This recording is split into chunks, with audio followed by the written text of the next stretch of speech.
The Cecil Hotel is an affordable housing complex in Los Angeles, California, that opened in 1924. The following program deals with mature subject matter that may not be suitable for all viewers. Discretion is advised.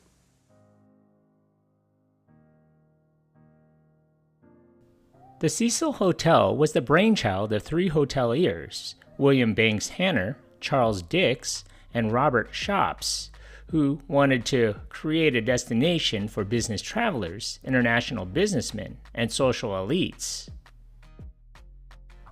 Designed by Lloyd Lester Smith in the Art Deco style of its day, the 700-room hotel cost $1.5 million to complete and boasted a marble lobby with stained glass windows, potted palms, an opulent staircase, and alabaster statuary. The Los Angeles Times billed it as a completely up-to-date, completely comfortable, newly constructed hotel furnished exclusively by the LA company Barker Brothers. The three partners had invested about $2.5 million into the enterprise, and it was noted that Hanner spent $1 million of his own money with the knowledge that several similar hotels, the Ambassador and the Biltmore, had been established elsewhere downtown. Its proximity to the train system made the Cecil a popular place, with elegant interiors reflective of the opulence of the day.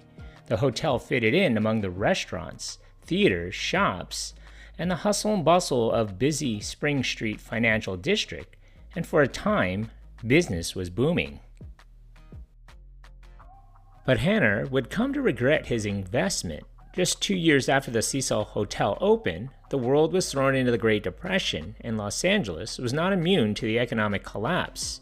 Soon enough, the area surrounding the Cecil Hotel would be dubbed Skid Row and would become home to thousands of homeless people. Covering 50 square blocks immediately east of downtown Los Angeles, Skid Row is bordered by 3rd Street to the north, 7th Street to the south, Alameda Street to the east, and Main Street to the west. Skid Row contains one of the stable populations of homeless people in the U.S., estimated at over 4,400 people, and has been for its condensed homeless population since at least the 1930s. Controversy would soon follow its reputation of the Cecil Hotel, beginning in the 1930s. In the 1930s alone, the Cecil Hotel was home to at least 6 reported suicides. A few residents ingested poison, while others shot themselves, slit their own throats, or jumped out of their bedroom windows. Percy Orman Cook was the first known guest to take his life at the Cecil on January 22, 1927. According to the story in the Los Angeles Times, the following day, former real estate dealer Percy Orman Cook shot himself in the head in the hotel room after he was unable to fix his relationship with his estranged wife and son. In 1931, a guest, W.K. Norton, was the first person to die at the hotel after he ingested poison capsules in his room.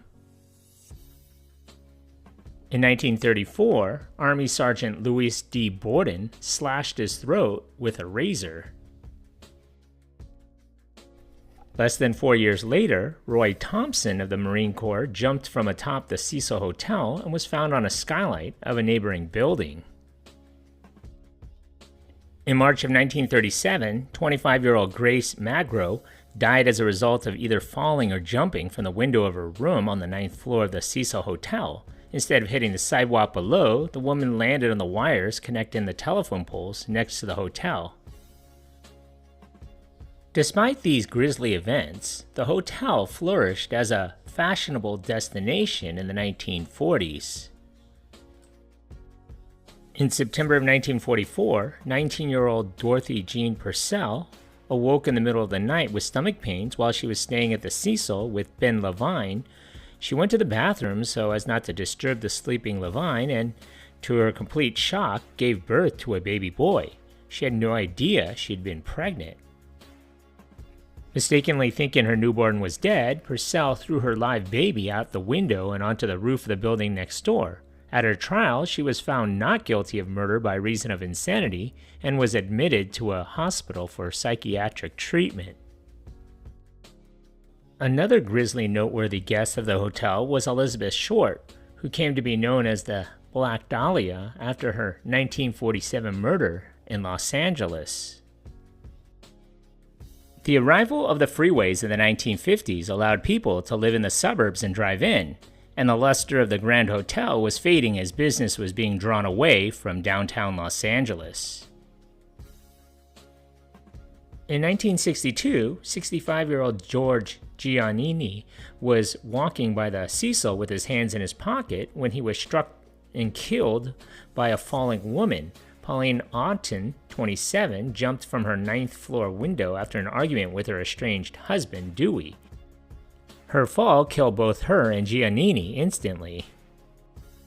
Police initially thought the two had committed suicide together, but reconsidered when they found Giannini was still wearing shoes. If he had jumped, his shoes would have fallen off mid-flight.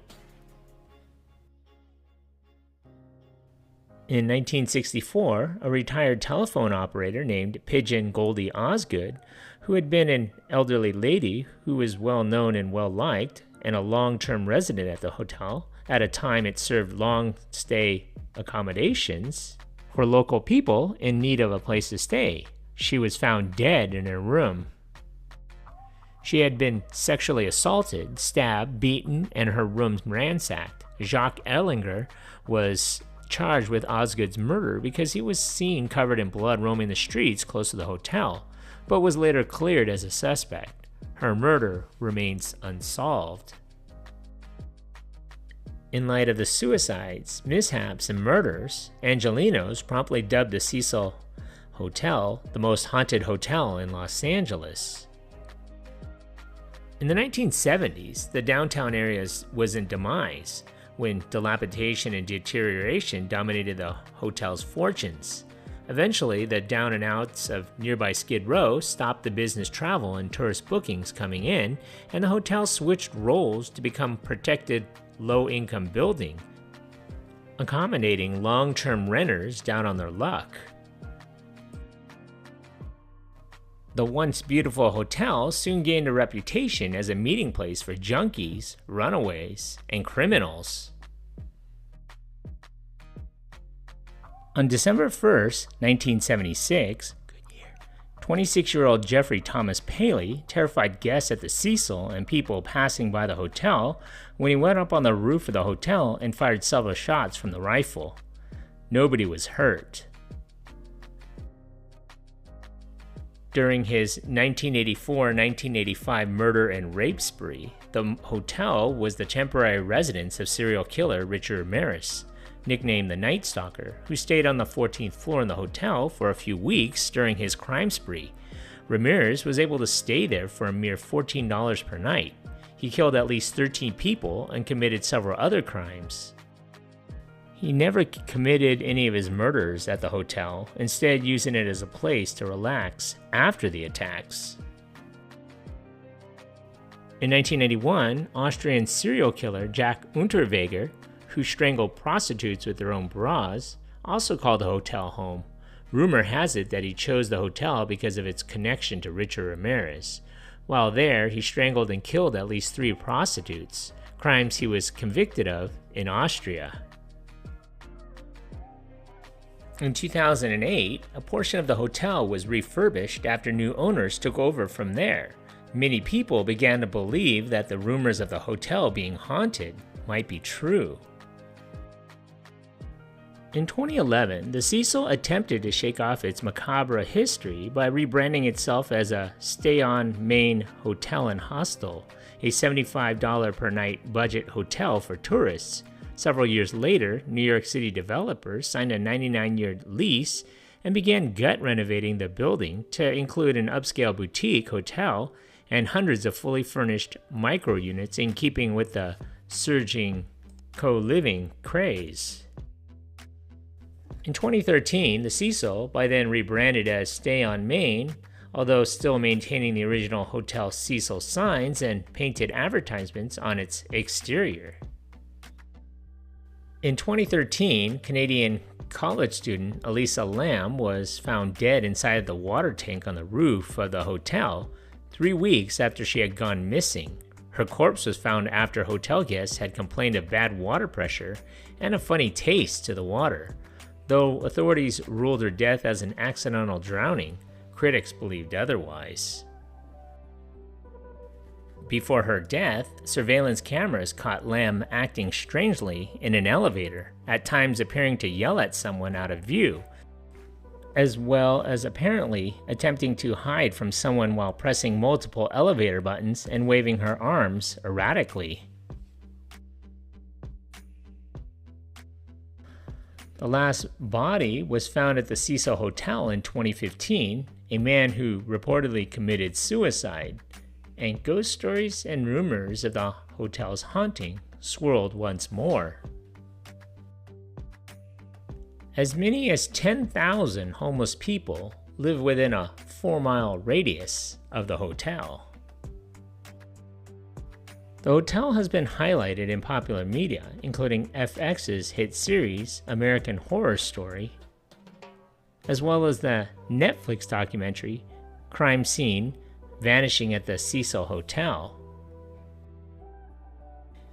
A 2023 Los Angeles Times article described and photographed the rundown conditions inside the Hotel Cecil, which included black mold and vermin infestations, water leaks, graffiti, vandalism, and unsanitary conditions. In March of 2024, the Cecil Hotel was put up for sale. An ad described it as being situated in downtown Los Angeles. This high-rise, boasting a historical landmark designation, comprises of 15 floors and offers a net rentable area of approximately 105,000 square feet. The property is currently in the lease-up phase and is 60% occupied. Ownership projects occupancy levels of 80 to 90% by mid-2024. Whether the Cecil Hotel is haunted or whether the mysteries surrounding the property are merely spun from myth, rumor, and urban legend, it's all up for debate.